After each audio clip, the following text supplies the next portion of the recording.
అందరికీ మరణాత మరణాత మహిమస్వరం కార్యక్రమం వీక్షిస్తున్న దేవుని పిల్లలైన మీ అందరికీ ప్రభు నామములో శుభములు కలుగును గాక.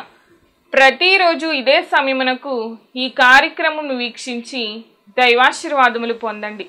ఇప్పుడు పాస్టర్ సామ్యూల్ సుందర్ రెడ్డి గారు దేవుని వాక్య వర్తమానం అందిస్తారు. శ్రద్ధగా ఆలకించండి. దేవునికి స్తోత్రం. అందరికీ మరణాత. దేవుని మహాకృపను బట్టి బ్లెస్సింగ్ ఛానల్లో వాక్య సందేశాలు ప్రారంభించి నేటికి సంవత్సరం కాలం గడిచింది. మరి ఈ సంవత్సరం అంతా కూడా దేవుడు తన మహాకృపను బట్టి తన ఆత్మశక్తితో ఈ కార్యక్రమాన్ని జరిగించుకుంటూ ముందుకు వెళుతూ ఉన్నారు. చాలా సంతోషము. దీనికి సహకరించినటువంటి బ్లెస్సింగ్ ఛానల్ యాజమాన్యం వారికి, అలాగే వీక్షకులకు, అలాగే విశ్వాసులైనటువంటి మీ అందరికీ, అలాగే మా కొరకు ప్రార్థన చేస్తున్నటువంటి మీ అందరికీ కూడా ప్రత్యేకమైనటువంటి వందనాలు తెలియజేస్తున్నాను. మరి రాబోయే రోజుల్లో కూడా అద్భుతమైనటువంటి పరిచర్య జరగడానికి మీ అనుదిన ప్రార్థనలో మా కొరకు జ్ఞాపకం చేసుకుని ప్రార్థించండి. అలాగే మీ కొరకు కూడా మా అనుదిన ప్రార్థనలు మేము ప్రార్థన చేస్తూ ఉంటాము. ఒకవేళ మీకు ఈ కార్యక్రమం ఆశీర్వాదకరంగా ఉండి ప్రేరేపణ కలిగినట్లయితే కనుక మీ ప్రోత్సాహాన్ని అందించండి. ఈ కార్యక్రమాన్ని దయచేసి ముందుకు వెళ్ళడానికి సహకరించవలసిందిగా దేవుని పేరట తెలియజేస్తూ ఉన్నాను. దేవుడు మిమ్మల్ని బహుగా ఆశీర్వదించును గాక. ఆమేన్. దేవునికి స్తోత్రం. అందరికీ మరణాత. దేవుడు మనకు అనుగ్రహించిన ఈ ప్రాముఖ్యమైన సమయంలో దేవుని వాక్యాన్ని ధ్యానించుకుందాము. ముందుగా వాక్య భాగాన్ని చదువుకుందాము. ఆదికాండ గ్రంథము 18వ అధ్యాయము 2-3 వచనాలు చదువుతున్నాను. ఆదికాండ గ్రంథం 18వ అధ్యాయం 2-3 వచనాలు.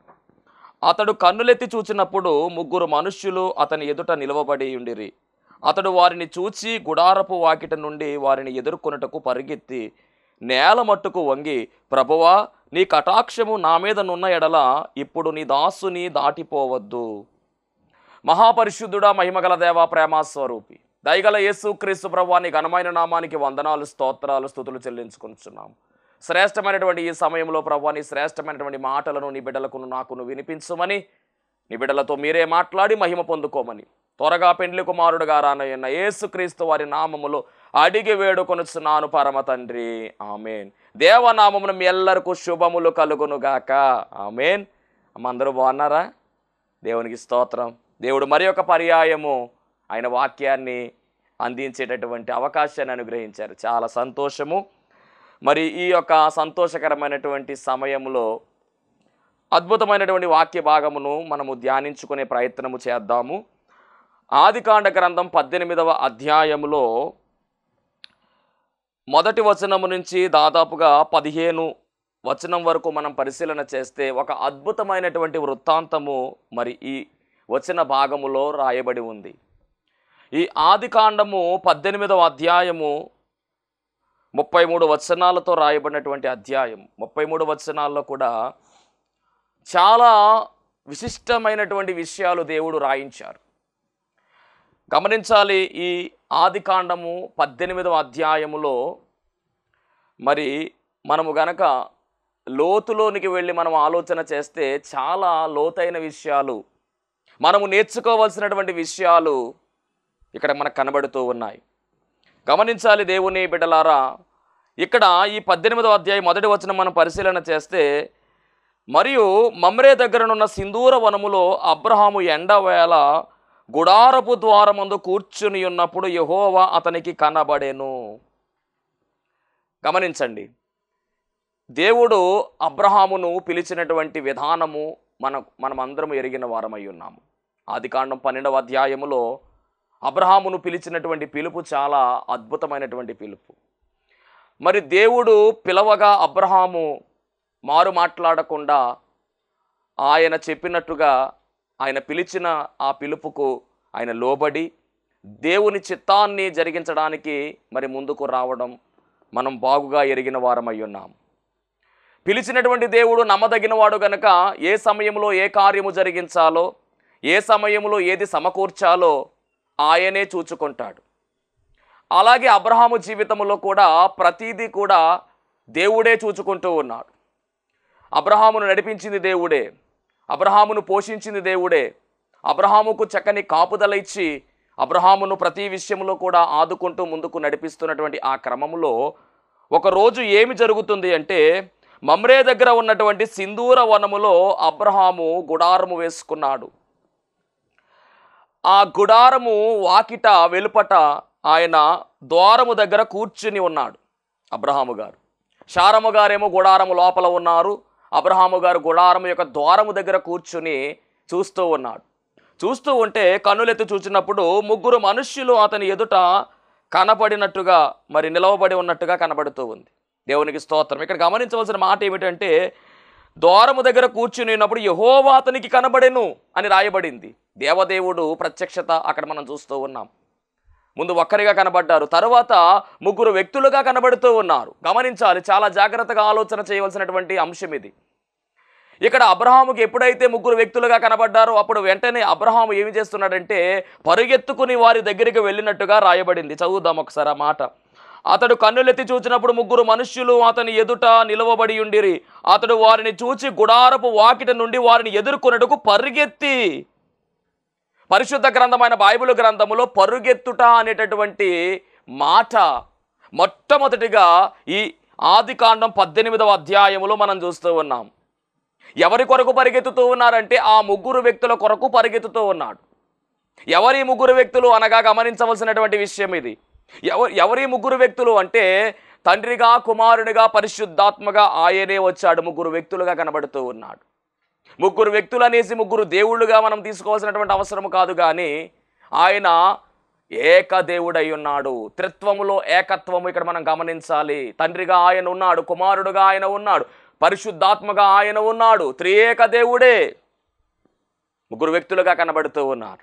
అబ్రహాము వెంటనే పరుగున వెళ్ళాడు. పరిగెత్తుట అనగా దేవుని కొరకు పరిగెత్తేటటువంటి అనుభవము అబ్రహాములో మనం చూస్తూ ఉన్నాం. ఆయన ఎదుర్కోవడానికి, త్రియేక దేవుణ్ణి ఎదుర్కోవడానికి, త్రిత్వముగా వచ్చినటువంటి ఆయన ఎదుర్కోవడానికి అబ్రహాము పరిగెత్తుతూ ఉన్నాడు. దేవునితో మాట్లాడడానికి, దేవుణ్ణి కలుసుకోవడానికి పరిగెత్తుతున్నటువంటి పరుగిది. దేవునికి మహిమ కలుగును గాక. దేవుని సన్నిధి కొరకు పరిగెత్తుతున్నటువంటి అబ్రహాం మనకు కనబడుతూ ఉన్నాడు. చాలా జాగ్రత్తగా ఆలోచన చేయాలి ఈ మాటలన్నీ కూడా. వారిని పరిగెత్తుకుని నేల మట్టుకు వంగాడండి. వాళ్ళ దగ్గరికి వెళ్ళి పరిగెత్తుకుంటా వెళ్ళి వంగి, ప్రభువా చూడండి, ముగ్గురు వ్యక్తులు కనబడుతూ ఉన్నా కానీ ఇక్కడ మాట్లాడుతున్నటువంటి మాట ప్రభువులారా అంటలేదు, ప్రభువా అంటూ ఉన్నాడు. ప్రభువా, నీ కటాక్షము నా మీదనున్న ఎడల ఇప్పుడు నీ దాసుని దాటిపోవద్దు. అంటే తండ్రిగా, కుమారునిగా, పరిశుద్ధాత్మగా, త్రియేక దేవునిగా ఏకదేవుడు అక్కడ కనబడుతూ ఉన్నాడు. అందుకనే ప్రభువా అని మాట్లాడుతున్నాడు. ఇంకొక చిత్రమైన మాట ఏమిటంటే ప్రభువా అనేటటువంటి ఈ మాట కూడా ఇక్కడ అబ్రహామే మొట్టమొదటిగా ఉపయోగిస్తూ ఉన్నాడు. ప్రభువా అని పిలుస్తూ ఉన్నాడు. ప్రభువా అని పిలుస్తూ ఉన్నాడు. పరిశుద్ధ గ్రంథములో మరి ప్రభువా అనేటటువంటి మాట మరి ఈ 18వ అధ్యాయంలో మొట్టమొదటిగా మనకు కనబడుతూ ఉంది. చాలా అద్భుతమైనటువంటి అధ్యాయం ఇది. పరుగెత్తుట అనేటటువంటి మాట ఇక్కడే మొదటిగా మనం చూస్తున్నాము. అలాగే ప్రభువా అనేటటువంటి మాట కూడా మొట్టమొదటిగా ఇక్కడ ప్రయోగించడం జరిగింది. చాలా జాగ్రత్తగా ఆలోచన చేయవలసినటువంటి మాటలు. అనగా ప్రభువా అనేటటువంటి మాట అబ్రహాము నోట మనము చూస్తూ ఉన్నాము. ప్రభువా, నీ కటాక్షము నా మీద నున్న ఎడల ఇప్పుడు నీ దాసుని దాటిపోవద్దు. ఇంకొక మాట కూడా మీకు జ్ఞాపకం చేస్తూ ఉన్నాను. కటాక్షము అనేటటువంటి మాట కూడా ఈ అధ్యాయములోనే మొట్టమొదటిగా మనకు కనబడుతూ ఉంది. దేవునికి మహిమ కలుగును గాక. దాటిపోవద్దు, నేను కొంచెము నీళ్లు తెప్పించేదను, దయచేసి కాళ్ళు కడుక్కొని ఈ చెట్టు కింద అలసట తీర్చుకొనుడి. వచ్చినటువంటి దేవదేవుణ్ణి ఆహ్వానిస్తూ ఉన్నాడండి. ఎంత అద్భుతమైనటువంటి విషయం ఇది. ఈరోజు మన అంశము మనం జ్ఞాపకం చేసుకుంటే కనుక ఆహ్వానము లేని అతిథులు, ఆశీర్వదించబడిన దంపతులు. ఆహ్వానము లేని అతిథులు, ఆశీర్వదించబడిన దంపతులు. దీని గురించి మనం ఆలోచన చేస్తూ ఉన్నాం. దేవునికి మహిమ కలుగును గాక. దేవదేవుడే తండ్రిగా, కుమారునిగా, పరిశుద్ధాత్మగా రావడం, వచ్చినటువంటి వారిని ఆహ్వానిస్తూ ఉన్నాడు. అబ్రహాం ఎంత గొప్ప ధన్యత ఇది, ఎంత గొప్ప ధన్యత గమనించండి. అబ్రహాం అంటున్నాడు కదా, అయ్యా మీరు రావాలి, నా ఆతిథ్యాన్ని స్వీకరించాలి, అయ్యా కొంచెం ఆహారము సిద్ధము చేస్తాను, మీరు వచ్చి కాళ్ళు కడుక్కొని ఈ చెట్టు దగ్గర కూర్చోండి, ఈ చెట్టు కింద అలసట తీర్చుకునుడి అని అంటూ ఉన్నాడు. కొంచెం ఆహారము తెచ్చేదను, మీ ప్రాణములను బలపరచుకునుడి, తరువాత మీరు వెళ్ళవచ్చును, ఇందు నిమిత్తము కదా మీ దాసుని యొద్దకు వచ్చి తెరనెను. అప్పుడు వారు అంటున్నటువంటి మాట, నీవు చెప్పినట్లు చేయమనగా అబ్రహాము గుడారములోనున్న సారా యొద్దకు త్వరగా వెళ్ళి. గమనించండి, ఎప్పుడైతే వారు ఒప్పుకున్నారో వెంటనే త్వరగా, మరి ఇక్కడ కూడా త్వరగా అనేటటువంటి మాట చాలా ప్రాముఖ్యమైనటువంటి మాట. క్రైస్తవ సంఘానికి త్వరగా అనేటటువంటి మాట చాలా ప్రాముఖ్యమైనటువంటి మాట. ఇదిగో నేను త్వరగా వచ్చుచున్నాను అని ప్రభువే చెబుతూ ఉన్నాడు ప్రకటన గ్రంథములో. కాబట్టి త్వరపడాలి, మనము వేగిరమే ఉండాలి, సిద్ధము కలిగి త్వరపడే వారముగా మనం ఉండవలసిన వారమై ఉన్నాము. ఇక్కడ త్వరగా దేవుని పనిలో త్వరగా ఆయన గృహంలోనికి వచ్చి, గుడారంలోనికి వచ్చి శారమ్మ దగ్గరకు వెళ్ళి అంటున్నమాట, నీవు త్వరపడి 3 మానికల మెత్తని పిండి తెచ్చి రొట్టెలు చేయమని చెప్పాను. అంటే శారమ్మ దగ్గరికి వెళ్ళి చెబుతున్నటువంటి మాట, అర్జెంటుగా చాలా స్పీడ్ మీద నువ్వు రొట్టెలు తయారు చేయాలి, ఇదిగో పిండి తెచ్చుకొని రొట్టెలు తయారు చేయని చెప్తే మొత్తం మీద శారమ్మ ఆ పనిలో ఉంది. అలాగే అబ్రహాం మరలా ఏం చేస్తున్నాడంటే, అబ్రహాము పశువుల మందకు వెళ్ళి మంచి లేత దూడను తెచ్చి తన పనివాడికి అప్పచెప్పినట్టుగా రాయబడింది. ఒక పనివాడికి అప్పగించెను, వాడు దాన్ని త్వరగా సిద్ధపరిచెను. ఇక్కడ త్వరగా చాలా ప్రాముఖ్యమైనటువంటి మాట ఇది. చురుకుదనము కలిగి ఉండాలి. చురుకుదనము కలిగి ఉండడం గొప్ప భాగ్యము. హెబ్రీ స్త్రీలు చాలా చురుకైన వారని రాయబడింది బైబిల్ గ్రంథములో. కాబట్టి త్వరపడాలి. ఏ విషయంలో త్వరగా మనం ముందుకు వెళ్ళవలసిన వారమై ఉన్నాం. ఇక్కడ దేవుని యొక్క పని ఇది. ఆహారము సిద్ధము చేస్తున్నటువంటి అబ్రహాము కనబడుతూ ఉన్నాడు. ఆహారము సిద్ధపాటు చేయడానికి తన భార్య అయినటువంటి శారమ్మకు చెప్పాడు, ఇదిగో పిండి కలిపి మరి రొట్టెలు తయారు చేయి, త్వరగా చేయాలంటే ఆమె పనిలో ఉంది. అలాగే తన పనివాడికి చెప్తున్నటువంటి మాట, ఇదిగో నువ్వు అర్జెంటుగా ఈ లేద దూడను తీసుకుని వెళ్ళి మాంసమును మరి చక్కగా మరి కూర ప్రిపేర్ చేయంటే అతను వెళ్ళి త్వరగా సిద్ధం చేశాడు. మొత్తం మీద ఆ సిద్ధపరిచినటువంటి ఆహారమును, తరువాత అతడు వెన్నను పాలను తాను సిద్ధము చేయించిన దూడను తెచ్చి వారి ఎదుట పెట్టి వారు భోజనము చేయించుండగా వారి యొద్ద ఆ చెట్టు క్రింద నిలుచుండెను. దేవునికి మహిమ కలుగును గాక. చాలా జాగ్రత్తగా ఆలోచన చేయవలసినటువంటి విషయాలు ఇవన్నీ కూడా. వారు భోజనం చేస్తూ ఉంటే అక్కడే నిలబడ్డాడండి. ఎవరు అంటే కనుక అబ్రహాం. అలా నిలబడిన తరువాత వారు భోజనము చేసిన తరువాత వారు చక్కగా వారు చెప్తున్నటువంటి మాటలు మనం పరిశీలన చేసినట్లయితే కనుక చాలా అద్భుతమైనటువంటి విషయము ఇక్కడ రాయబడుతూ ఉంది. వారు భోజనం చేసిన తరువాత మరి ఒక వాగ్దానమును, బలమైనటువంటి వాగ్దానమును స్థిరపరుస్తూ ఉన్నారు. దేవునికి మహిమ కలుగునుగాక. మరి ఈ వృత్తాంతాన్ని మనం పరిశీలన చేసినట్లయితే ఇక్కడ దేవదేవునికి ఆతిథ్యం ఇచ్చినటువంటి అబ్రహాము కనబడుతూ ఉన్నాడు. ఈ అబ్రహామును విషయంలో మనం పరిశీలన చేసినట్లయితే కనుక సింధూరం అనేటటువంటి ఆ యొక్క వనములో మమ్రే దగ్గర మరి గుడారము ఉంది. ఆ గుడారము దగ్గర ఉన్నప్పుడు దేవదేవుడు తండ్రిగా, కుమారునిగా, పరిశుద్ధాత్మగా వస్తూ ఉన్నారు. వారిని ఎదుర్కొని ఆహ్వానించినటువంటి చరిత్ర ఇక్కడ మనం చూచాం. ఆహారము సిద్ధము చేస్తానయ్యా కూర్చోండి అంటే చక్కగా మరి అక్కడ కూర్చోవడము, దేవదేవుడు ఆహారము ప్రిపేర్ చేయడము మనం చూచాం. ఇక్కడ ప్రధానముగా 3 పాత్రలు కనబడుతూ ఉన్నాయి. 3 పాత్రలు. ఒకటి అబ్రహాము, రెండవది శారమ్మ, మూడవది సేవకుడు. తండ్రిగా, కుమారునిగా, పరిశుద్ధాత్మగా, త్రిత్వముగా ఆయన వచ్చాడు. ఆయనకు భోజనము సిద్ధము చేయడానికి 3 వ్యక్తులు ఇక్కడ మనకు ప్రధానముగా కనబడుతూ ఉన్నారు.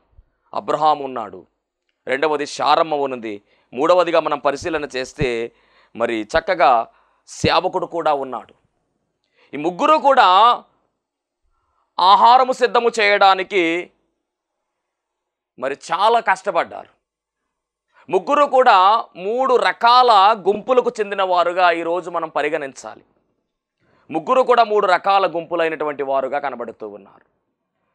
ఒక మాట మనం పరిశీలన చేస్తే కనుక అబ్రహాము విషయంలో అబ్రహాము మొదటి గుంపునకు సాదృశ్యంగా కనబడుతూ ఉన్నాడు. అబ్రహాములో ఉన్నటువంటి క్వాలిటీ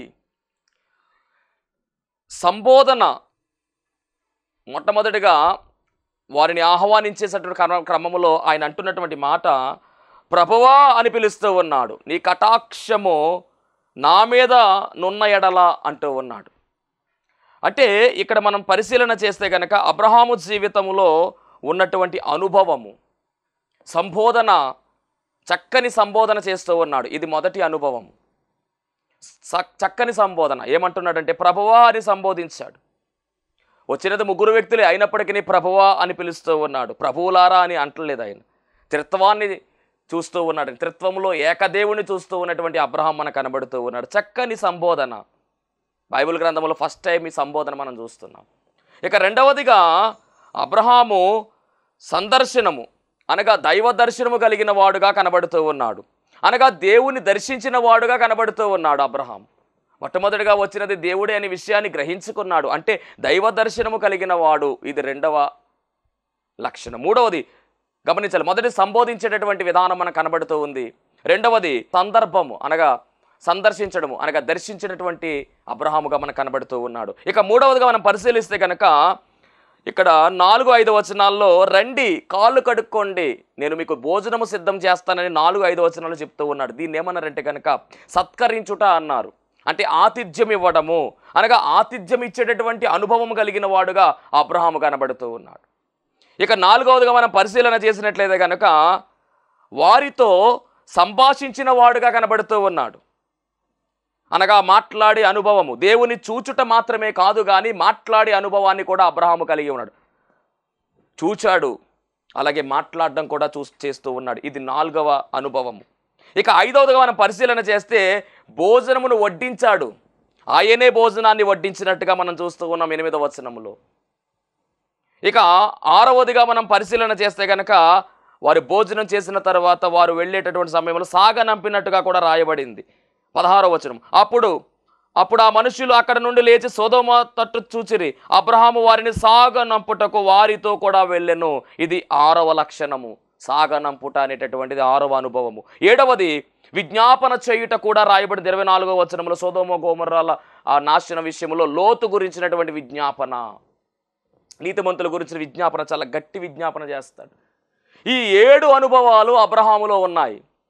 మొదటిగా మనం పరిశీలన చేస్తే కనుక దేవుణ్ణి పిలిచేటటువంటి విధానము, సంబోధించే విధానము చాలా అద్భుతముగా ప్రభువా అని పిలిచాడు. ఒకటి. రెండవది ఆయన ముందు ఉంటే ఆయన్ని చూచే అనుభవం అనగా దైవ దర్శనము, దీన్నే సందర్శనము అన్నారు. దైవ దర్శనము అనగా చూచే అనుభవం కలిగిన వాడు అబ్రహాము. ఇది రెండవది. మూడవదిగా మనం పరిశీలన చేస్తే ఆతిథ్యం ఇచ్చినటువంటి వాడుగా కనబడుతూ ఉన్నాడు. 4వదిగా దేవునితో సంభాషించిన వాడుగా అంటే దేవుణ్ణి చూడడం ఒక అనుభవం అయితే మాట్లాడే అనుభవం కూడా కలిగి ఉన్నాడు. అంత మాత్రమే కాదు, భోజనాన్ని ప్రిపేర్ చేసినటువంటి ఒక అనుభవం ఉంది. 5వదిగా 6వదిగా మనం పరిశీలన చేస్తే సాగనంపుతూ ఉన్నాడు. 7వదిగా పరిశీలన చేస్తే విజ్ఞాపన చేసే అనుభవం కూడా అబ్రహాములో కనబడింది. అంటే అబ్రహాములో ఈ 7 అనుభవాలు మనము కలిగి ఉండవలసినటువంటి అబ్రహాములో ఉన్నటువంటి ఈ 7 అనుభవాలు మనము కలిగి ఉండవలసిన వారమై ఉన్నాం. దేవునికి మహిమ కలుగును గాక. చాలా అద్భుతమైనటువంటి అనుభవాలు ఈయనలో మనం చూస్తూ ఉన్నాం. అందుకని ఈ అనుభవాలు కలిగి ఉన్నాయి కాబట్టి అబ్రహాము ఎలా పిలువబడుతూ ఉన్నాడంటే దేవునికి స్నేహితుడిగా పిలువబడుతూ ఉన్నాడు. అబ్రహాము దేవుని నమ్మెను, అది అతనికి నీతిగా ఎంచబడింది. అంత మాత్రమే కాదు, అబ్రహాము దేవునికి స్నేహితుడిగా పిలువబడ్డాడు. అబ్రహాము దేవునికి స్నేహితుడిగా మాత్రమే కాదు కానీ విశ్వాసులకు తండ్రిగా, విశ్వాస వీరుడుగా, విశ్వాసులకు తండ్రిగా గొప్ప ఉన్నతమైనటువంటి పాత్ర అబ్రహాము పాత్ర అనే విషయాన్ని కూడా మనము జ్ఞాపకము చేసుకోవాలి. యాకోబు పత్రికలో రాయబడినటువంటి మాట, అబ్రహాము దేవుని నమ్మెను, అది అతనికి నీతిగా ఎంచబడెను, మరియు దేవుని స్నేహితుడని పేరు కలిగింది ఆయనకు. ఎంత గొప్ప ధన్యత అండి ఇది. అబ్రహాము మూల పురుషుడుగా కనబడుతూ ఉన్నాడు. ఇశ్రాయేలు జనాంగానికి మూల పురుషుడుగా. అబ్రహాము నుంచి ఇస్సాకు నుంచి యాకోబు రావడం, యాకోబు ఇశ్రాయేలుగా మార్చబడము, దేవుని పిల్లలుగా వారందరూ కూడా ఉండడము. ఎంత గొప్ప ధన్యత ఇది. అబ్రహాము కుమారుడు దావీదు కుమారుడు యేసుక్రీస్తు ప్రభువు అని మత్తయి సువార్త స్టార్టింగ్లో మనం చూస్తూ ఉన్నాం. ఒక పునాదిగా ఒక మైల్ స్టోన్గా కనబడుతూ ఉన్నాడు అబ్రహాము. మామూలు విషయం కాదండి ఇది. ఎంత ఘనమైన స్థాయి, ఎంత ఘనమైన స్థాయి సంపాదించాడంటే ఈ 7 లక్షణాలు, దేవునితో మాట్లాడే అనుభవము, దేవునిని చూసే అనుభవము, దేవుని పనిలో వాడబడే అనుభవము, దేవుని కొరకు పనిచేసే అనుభవము, ఇవన్నీ కలిగి ఉన్నాడు. విజ్ఞాపన చేసేటటువంటి తత్వము కలిగినటువంటి వాడుగా కనబడుతూ ఉన్నాడు. అందుకనే అబ్రహాము యొక్క స్థాయి చాలా గొప్పది అనే విషయాన్ని మనం గమనించాలి. ఇక్కడ అబ్రహాములో ఉన్నటువంటి ఈ లక్షణాలన్నీ కూడా మనము కలిగి ఉండాలి.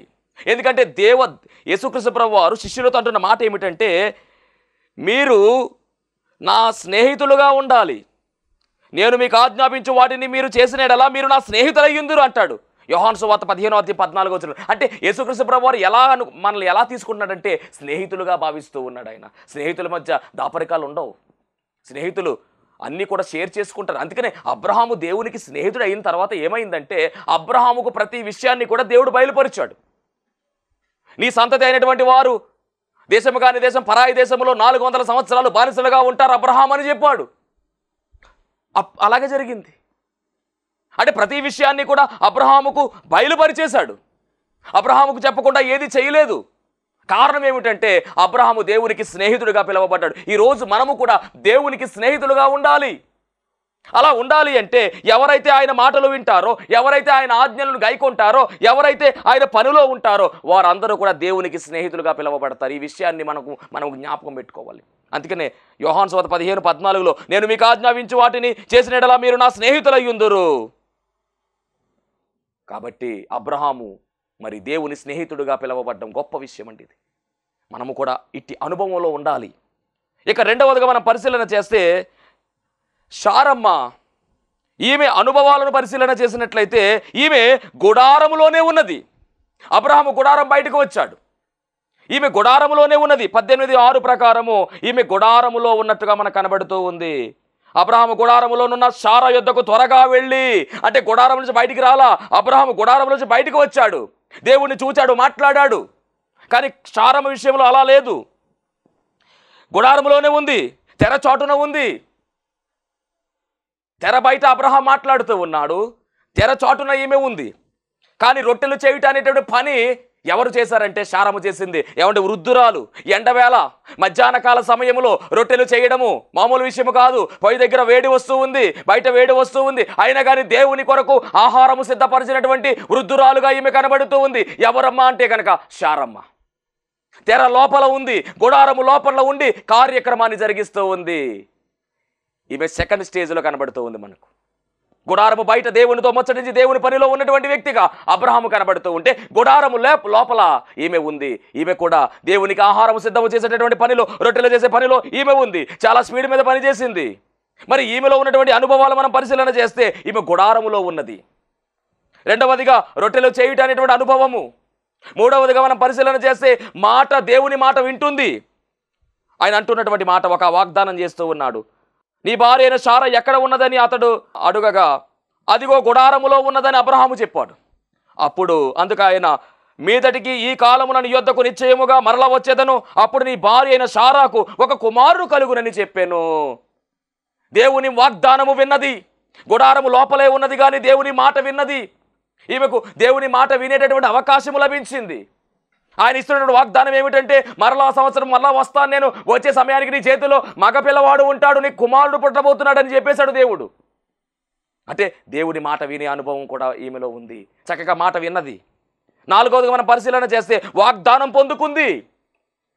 అబ్రహాములో ఉన్నటువంటి లక్షణాలు మనం చూసాం, 7 లక్షణాలు. ఈమెలో ఉన్నటువంటి లక్షణాలు, గుడారములో ఉన్నది 1, 2 రొట్టెలు చేసినటువంటి అనుభవము, దేవునికి ఆహారం సిద్ధము చేసింది. మూడవదిగా మాట వింటున్నటువంటి అనుభవం. నాలుగవది మనం పరిశీలన చేస్తే కనుక వాగ్దానాన్ని పొందుకుంది. దేవునికి మహిమ కలుగునుగాక. ఇక ఐదవదిగా మనం పరిశీలన చేస్తే వాగ్దానాన్ని సందేశించింది. సందేహం వచ్చిందండి, ఇది నిజమా? నేను వృద్ధురాలను అయిపోయాను, నా భర్త వృద్ధుడుగా ఉన్నాడు, ఇది సాధ్యమా అని అంటూ నవ్వుకుంటుంది. అప్పుడు దేవుడు అంటున్నటువంటి మాట, యెహోవాకు అసాధ్యమైనది ఏదైనా ఉన్నదా అని ఆయన చెప్పినట్టుగా మనం చూస్తున్నాం. దేవుని మహిమ కలుగునుగాక. ఈ 5 అనుభవాలు ఈమెలో ఉన్నాయి. దేవుని చూడలేదు, గమనించండి. మాట విన్నది, వాగ్దానం పొందుకుంది, వాగ్దానము సందేహించింది. ఇది ఈమె చరిత్ర. ఇక మూడవదిగా సేవకుడు గురించి మనం పరిశీలన చేస్తే 18:6 ఒక నమ్మకమైన సేవకుడుగా, యజమానుడు చెప్పిన పని చేసేవాడుగా కనబడుతూ ఉన్నాడు. త్వరగా ఆహారము సిద్ధము చేసి యజమానుడికి అప్పచెప్పేశాడు. మరి ఇతనులో ఉన్న క్వాలిటీస్ ఏమిటంటే, ఒకటి విధేయత కలిగిన వాడు, విధేయుడు, యజమానుడు చెప్పిన పని చేసేటటువంటి విధేయత కలిగిన వాడు. రెండవది నమ్మకమైనటువంటి వాడు. మూడవది చురుకైనటువంటి వాడు. ఈ 3 లక్షణాలు ఈయనలో ఉన్నాయి. అబ్రహాములో 7 క్వాలిటీస్ కనబడుతున్నాయి. దేవునితో చూచి మాట్లాడే అనుభవం మాత్రమే స్నేహితుడిగా పిలువబడ్డాడు. రెండవదిగా శారమ్మ దేవుని మాట విన్నది, అంతేగాని దేవుని చూడడానికి కుదరలా, లోపలే ఉండిపోయింది. దేవుడు వాగ్దానం చేసేట దాన్ని కొంచెం సందేహపడింది. 5 లక్షణాలు ఉన్నాయి ఆమెలో. ఈ సేవకుల్లో అయితే మటుకి దేవుడి మాట వినలేదు, వినే భాగ్యము లేదు, చూచే భాగ్యము లేదు. కానీ దేవుని మాటకు, కానీ అబ్రహాము యొక్క మాటకు విధేయత చూపించాడు, నమ్మకమైన వాడుగా ఉన్నాడు, చురుకైన వాడుగా ఉన్నాడు. ఈ 3 లక్షణాలు కూడా ఎవరిలో ఉన్నాయంటే ఈ యొక్క సేవకుల్లో ఉన్నాయి. దేవునికి మహిమ కలుగునుగాక. ఈ ముగ్గురిని మనం పరిశీలన చేస్తే మరి గమనించాలి, ఈ ముగ్గురు కూడా దేవునికి ఆహారము సిద్ధము చేసే పనిలోనే ఉన్నారు, దేవుని పనిలోనే వాడబడ్డారు. కానీ ఒక్కొక్కరు ఒక్కొక్క కేటగిరీలో ఉన్నారు. నేను చెప్తున్నటువంటి మాట ఏమిటంటే ఈ ముగ్గురు కూడా 3 గుంపులను చూపిస్తూ ఉన్నాయి. ఈ గుంపులు ఏమిటి అంటే యేసుక్రీస్తు ప్రభువు వారు చెప్పినటువంటి విత్తనాల ఉపమానము. ఒక రైతు తన పొలంలో విత్తనము చల్లడం ఉపమానం మనందరికీ బాగా తెలుసు. కొన్ని విత్తనాలు త్రోవ పక్కన పడినాయని, కొన్ని విత్తనాలు రాతి నేల మీద పడినట్టుగా, కొన్ని విత్తనాలు ముళ్ళ తుప్పల్లో పడినట్టుగా, కొన్ని విత్తనాలు మంచి నేల మీద పడినట్టుగా మనందరికీ తెలిసిన సందర్భం అది. అంటే ఈ విత్తనాలు మంచి నేల మీద పడినటువంటి విత్తనాలు బహుగా ఫలించినట్టుగా దాంట్లోనే 3 రకాలు ఉన్నాయి. ఒకటి 100 ఫలించినటువంటి పంట, 2 60 ఫలించిన పంట, 3వది 30 ఫలించిన పంట. ఇప్పుడు ఈ 3 గుంపులు ఈ 3 విత్తనాలకు సాదృశ్యంగా కనబడుతూ ఉన్నాయి. మొట్టమొదటిగా అబ్రహాం అనేటటువంటి ఈయన మనం పరిశీలన చేస్తే 100 ఫలాన్ని పొందుకున్నటువంటి చరిత్ర. రెండవది శారమ్మను మనం పరిశీలన చేస్తే శారమ్మ క్వాలిటీస్ ఉన్నటువంటి వారు మరి 60 పంట పొందుకున్నట్టుగా, సేవకుని యొక్క లక్షణాలు కలిగినటువంటి వీరు 30 పంట పొందుకున్నట్టుగా మనకు చెబుతూ ఉన్నటువంటి భాగం. దేవుని మహిమ కలుగును గాక. కాబట్టి గమనించవలసినటువంటి మాట ఏమిటంటే రాకడ అనేటటువంటి అంతస్తు వీరందరికీ ఉంది. కానీ ఆ రాకడ అన్ని అంతస్తులో కూడా మరి పరలోకంలో తరగతులు ఉన్నాయి. గమనించాలి. ఎవరి భక్తిని బట్టి వారికి స్థాయి వస్తుందనే విషయాన్ని కూడా మరి పెద్దలైనటువంటి వారు చెప్పడం జరిగింది. మరి ఇక్కడ గమనిస్తే కనుక ఈ 3 స్టేజులను బట్టి మరి ఒకరు 100 పంట, రెండవది 60 పంట, మూడవది 30 పంట. మరి మనము ఏ అర్హతలో ఉన్నామో గమనించాలి. ఏ అర్హతలో ఉన్నామో మనం గమనించవలసిన వారం అయి ఉన్నాము. చాలా అద్భుతమైనటువంటి చరిత్ర ఇది. కాబట్టి దేవుణ్ణి చూచే అనుభవం, మాట్లాడే అనుభవము, ఆయనతో స్నేహించే అనుభవం మనం కలిగి ఉండాలి. అబ్రహాము వలె మరి ఒక ఉన్నతమైనటువంటి స్థాయిలో మనం అందరం ఉండాలని తెలియచేస్తూ ఉన్నాను. దేవునికి మహిమ కలుగును గాక. మరి రాబోతున్నటువంటి ఆ యొక్క రాకడ సమయంలో మనమందరం కూడా ఎత్తబడేటటువంటి అంతస్తులో మనం ఉండాలి. అనగా 100 పంటలోనికి మన యొక్క అనుభవ సాక్ష్యము ఉండాలని దేవుని సేవకునిగా తెలియజేస్తూ ఉన్నాను. దేవుడి మాటలు దీవించి ఆశీర్వదించును గాక. ఆమేన్. మహాపరిశుద్ధుడా, మహిమగల దేవా, నీ ఘనమైన నామానికి వందనాలు, స్తోత్రాలు. వెత్తబడినటువంటి వాక్యము ద్వారా రావాల్సిన దీవెనల సమృద్ధిగా నీ బిడ్డలకును మాకును దయచేసి ఎల్లప్పుడూ కృపాక్షేముల వెంట వచ్చిన సహాయం దయచేయమని యేసు నామములో అడుగుచున్నాం పరమ తండ్రి. ఆమేన్. అందరికీ మరణాత.